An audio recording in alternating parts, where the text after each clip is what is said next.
ઘરમાં પરિવારમાં આપણા પરિવારના સભ્યોને માપતા વડીલને આવડવું જોઈએ કે કયા પરિવારના કયા સભ્યની કેટલી પાત્રતા છે, એને શું ગમે છે, કેવી રીતે એની સાથે વાત કરવી જોઈએ.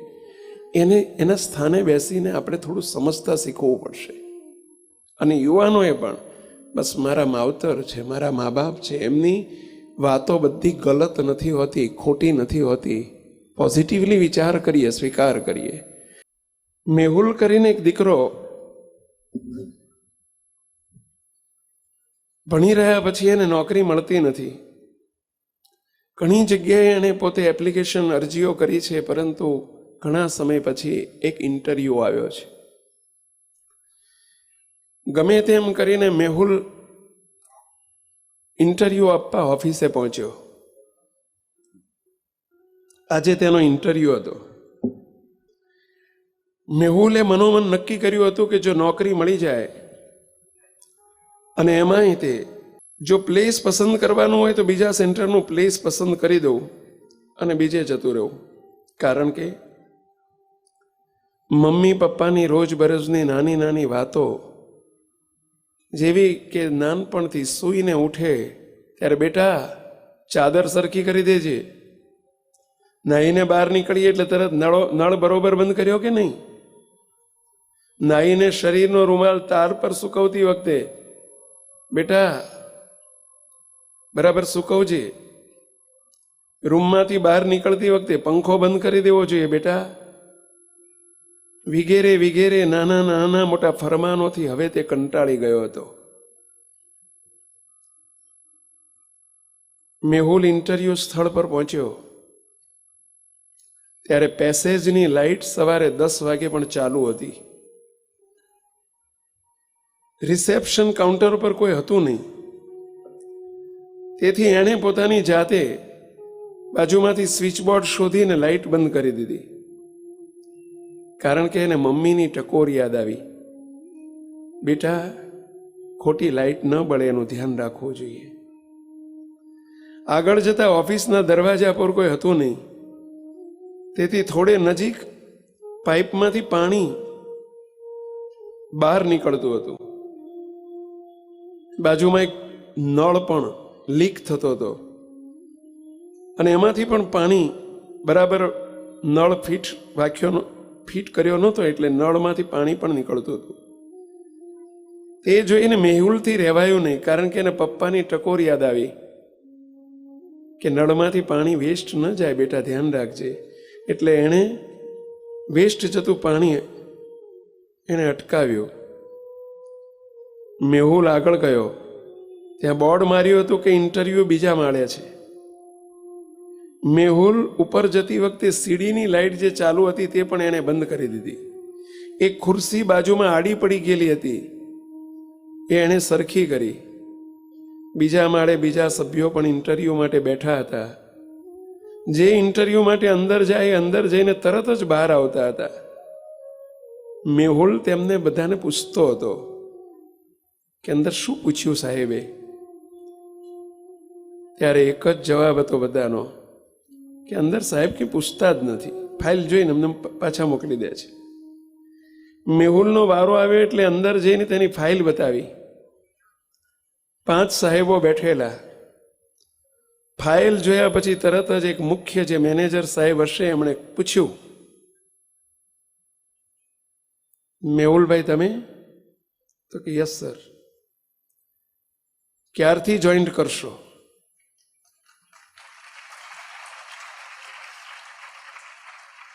શું પ્રશ્ન પૂછવાનો નથી, ઇન્ટરવ્યુ નથી લીધો.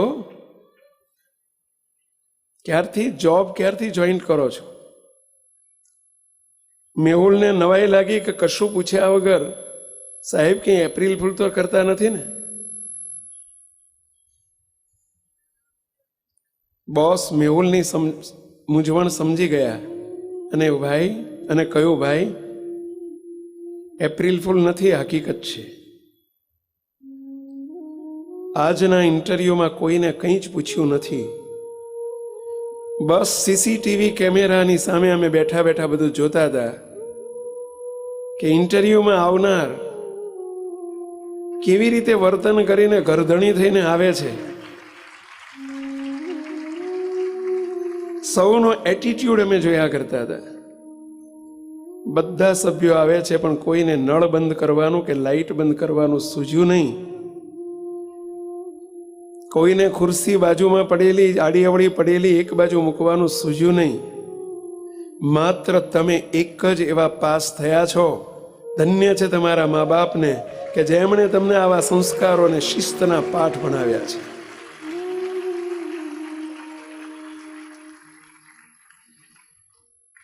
જે વ્યક્તિ પાસે સેલ્ફ ડિસિપ્લિન હોતી નથી તે ગમે તેટલો હોશિયાર હોય પરંતુ મેનેજમેન્ટમાં અને જિંદગીની દોડમાં નિષ્ફળ જાય છે. મેહુલે મનોમન નક્કી કર્યું કે ઘેર જઈને મમ્મી પપ્પાની માફી માગી લઈશ અને કહીશ કે તમારી નાની નાની ટકોર મને આજે જિંદગીના મૂલ્યવાન પાઠ ભણાવી ગઈ. જે ટકોરને હું ટકટક સમજતો હતો, જે ટકોરને હું આજ સુધી ટકટક સમજતો હતો કે મમ્મી પપ્પા મને ટકટક કરે છે, એ ટકટક નથી, મારી જિંદગીના મૂલ્યવાન પાઠ છે. જેની આગળ મારી ડિગ્રીની પણ કોઈ કિંમત નથી. ઘેર જઈને એને મા બાપની માફી માગીને કહ્યું, પપ્પા મમ્મી રડી પડ્યો, મને માફ કરો, આપ જ મારા ઘડવૈયા છો, માત્ર માવતર નથી. હું તો આપ સૌને વિનંતી કરું છું, માવતરની રોકટોકને પણ આવી પોઝિટિવ લેતા શીખજો. જીવનમાં બહુ મૂલ્યવાન હોય છે, કામ આવશે. એને નેગેટિવ એપ્રોચથી ન જુઓ.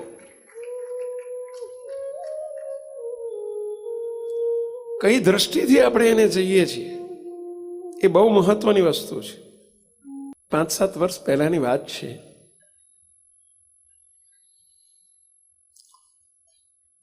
લગભગ સવારના 10 વાગ્યાનો સમય હતો. સ્વામિનારાયણ ધામ પર મારા 2-3 દિવસનું રોકાણ હતું. એક આપણા અમદાવાદના જ ઘરના હરિભક્ત ગાંધીનગર બાજુ કંઈક કામે આવ્યા હશે અને અહીંથી રિટર્ન થતા હતા એટલે એમણે નીચે ટેલિફોન કાઉન્ટર ઉપર આવીને પૂછ્યું કે સ્વામી છે અમારે, હોય તો દર્શન કરતા જઈએ. નીચેથી ફોન આવ્યો કે સ્વામી ફલાણા હરિભક્ત છે, આપણા ઘરના છે, એમને માત્ર 2 મિનિટ દર્શન કરવાની ઈચ્છા હતી, અહીંથી નીકળ્યા હતા એટલે દર્શનની ઈચ્છા છે. મેં કોણ કોણ છે? તો કે એને એમનો દીકરો, એમનો બાબો લાગે છે, બંને બાપ દીકરો છે, મોકલો એમને. એટલે ઉપર એમને આવવાનું થયું. અંદર આવ્યા, દર્શન કરીને બેઠા. પૂછ્યું મેં, ક્યાંથી આ બાજુ આજે? તો કે સ્વામી ગાંધીનગર બાજુ થોડું કામ હતું, આવ્યા હતા એટલે થયું કે દર્શન, જો સ્વામી હોય તો દર્શન થઈ જાય. બહુ સરસ. હજુ એ બેઠા અને થોડીક વાતચીત ઔપચારિક થતી હતી ત્યાં તો બીજો નીચેથી ફોન આવ્યો ટેલિફોન ઓપરેટરથી કે સ્વામી એક બીજા ભાઈ રાજકોટથી આવ્યા છે, સત્સંગી નથી પરંતુ એ આપણી ક્યારેક યુટ્યુબ ઉપર કે કેસેટોનો લાભ લે છે અને એ પણ એમ કહે છે કે અમે આ બાજુ નીકળ્યા હતા, સ્વામીજી હોય તો દર્શનની ઈચ્છા હતી. એ કોણ કોણ છે? તો કે એ પણ બાપ દીકરો લાગે છે, 2 મિનિટ ખાલી દર્શન કરવા છે. મેં કીધું મોકલો એમને. એ ઉપર આવ્યા, એ તે પગે લાગીને બેઠા. પહેલી વખત મેં જોયા, અજાણ્યા હતા. બંને અહીંયા પણ બાપ દીકરો બેઠો છે, પેલા પણ બાપ દીકરા છે. સત્સંગી પરિવાર છે, પેલા અપરિચિત પરિવાર છે. પૂછ્યું મેં, કહ્યું કે ભાઈ ક્યાં આપ રાજકોટ ક્યાં રહો છો? રાજકોટના હતા. રાજકોટમાં ક્યાં રહો છો, શું કરો છો? થોડું પૂછ્યું.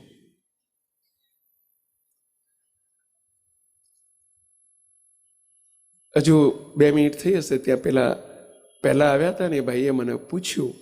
મને કે સ્વામી અમારા ડ્રાઈવર છે મનુભાઈ, તમે ઓળખો છો? સ્વામી બહુ મહિમાવાળા છે, તો મનુભાઈને જરા દર્શનની ઈચ્છા હતી તો બોલાવી લઉં?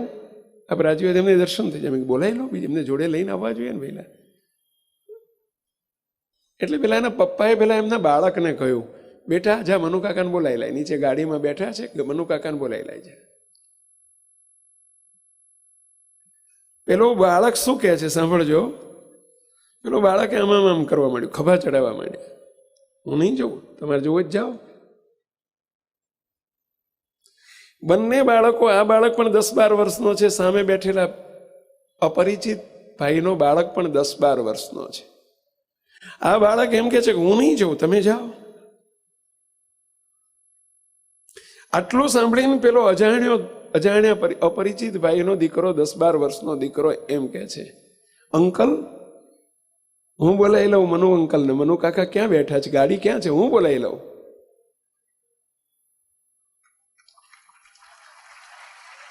હું બંને પરિવારોને જોઈ રહ્યો, કમ્પેર કરી રહ્યો.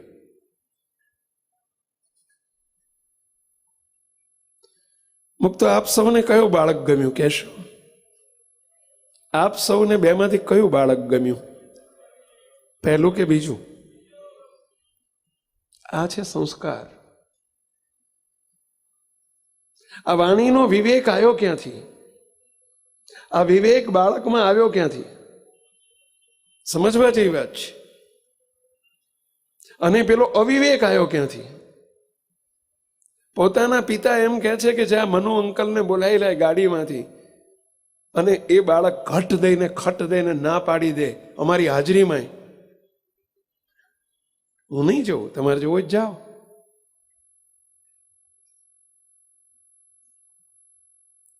આ વાણીનો અવિવેક આવ્યો ક્યાંથી? જરા તપાસજો. અને પેલો એક અપરિચિત વ્યક્તિ છે, એમનો બાળક છે, અને એ સાંભળીને એમ કહે છે કે અંકલ મનુ કાકા ક્યાં બેઠા છે, મને કહો, હું બોલાવી લઉં. કેટલી વિવેક સભર વાણી છે. કેવી રીતે પેલાની ઉપર રાજી થવું, અને પેલા બીજા બાળકની ઉપર કેમ રાજી ન થવું, કેમ રાજીપો ન થાય? ન કરવો હોય તો એ થાય, અને પેલાની ઉપર કરવો હોય તો એ ના થાય. મુક્તો, વાણી કંઈ એક દિવસે બોલાઈ જતી હોય ને આવી બોલાઈ જાય છે એવું એક દિવસમાં નથી બન્યું. ઘણા વર્ષોની આપણી પ્રેક્ટિસ હોય છે અવિવેક ભરી વાણી બોલવાની, અને એ બદલાય છે ઘણા સમયની વિવેકસભર વાણીથી. બદલી શકાય. જરા આપણે બદલવાની છે. આપણે બદલવા બેઠા છીએ. આ બદલાવા માટેનો જ્ઞાન સત્ર છે. ઇમ્પ્રુવમેન્ટ આવવું જોઈએ આપણામાં. આ માત્ર સાંભળવા માટેનો વિષય નથી. આપણે આપણા જીવનને તપાસજો, આપણી ભાષાને તપાસજો. આપણને ખબર નહીં પડે કે મારી ભાષા કેવી કડવી છે કે મીઠી છે, એની ખબર આપણને નહીં પડે. એ બહુ ઊંચી મુમુક્ષુતા છે. ખબર પડે, મુમુક્ષુતા હોય એને ખબર પડે. જેને પોતાની ભૂલો જોવાની દરકાર હોય એને પડે. જે પોતાની ભૂલો જોવા ટેવાયેલો હોય ને એને પડે.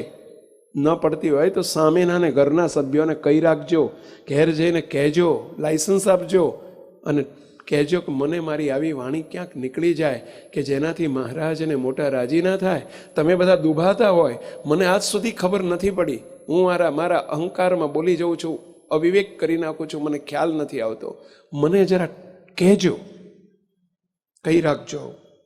જો ખરેખર સુધરવું હોય તો, અને ખરેખર આપણી વાણીને સુધારવી હોય તો,